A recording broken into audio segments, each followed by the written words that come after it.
کوشش کوي چې اسلام او دا نظام خلکو ته کوږ معرفي کړي، معیبونه پر کښېږدي، معیوب یې کړي، پر مشرانو باندې عیبونه کښېږدي. دا غیر قابل خلک، دا د حکومت وړ نه دي، دا د ملا نظام دی، دا د طالب نظام دی، دا د یو ډلې نظام دی. ګورئ موږ تاسو خو مسلمانان یو، پکار دی خذوا حذرکم، دا خپل بیداری ونیسئ. ګورئ چې دا کفار مو خطا نه کړي، دا مفسدین مو خطا نه کړي، ورته بیداره سئ. چل درته کوي، ناکامه کوي مو، بې له ډرونو به مو ناکامه کړي، اسلام به درسه یوسي، نظام به درسه یوسي. ان دین عند الله الاسلام، خوش دین د الله په نسبت باندې دغه اسلام دی، بل دین الله ته نه دی خوش. موږ مسلمانان یو، هر یو د بل سره مخ سو السلام علیکم، بس د اسلام आवाज کو نو موږ ته هغه دین خوش دی چې د الله خوش دی، هغه اسلام دی.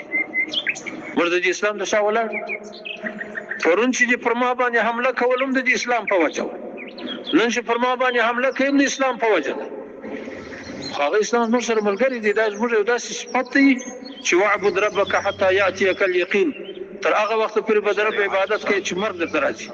موږ تر هغه وخت پورې د اسلام باندې ولاړ چې مرګ راته راځي. کله چې مرګ راغلی بس اسلام پای ته ورسېدی، بیا به د الله حساب شروع کېږي. و دې خواته هېڅوک چې دا فکر نه کوي چې اسلام به مسلمانان پرېږدي، هېڅوک چې دا فکر نه کوي چې افغانان به اسلام پرېږدي، هېڅوک چې دا فکر نه کوي چې افغانان به پر اسلام باندې معامله کوي. چې کولای پرون به کړی وای چې په دا زرهاو لکاو شیدان یې ولې ورکول، دا کورونه یې ولې خرابول. خدا د دې دپاره کوله چې اسلامي دین دی، دا د خدای دین دی، خدای ته خوښ دی، مسلمانانو ته خوښ دی. چې ته پر باطل دین باندې دومره سخت ولاړې، ولې زه پر دې حق دین باندې نه درېږم؟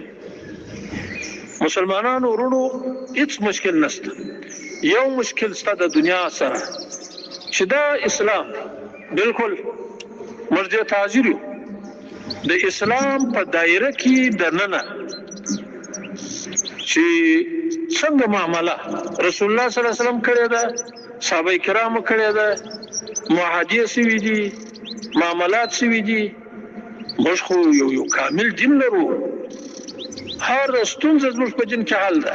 الیوم اکملت لکم دینکم، دا کامل دین موږ ته الله راکړی، زموږ په هغې کې د هر مشکل حل شته. هر څوک موږ سره مشکل لري، مشکل ورسره حل کوو که خو داسې نسو کولی چې د خپلو اصولو د خپل اسلام ورته تېرېږو.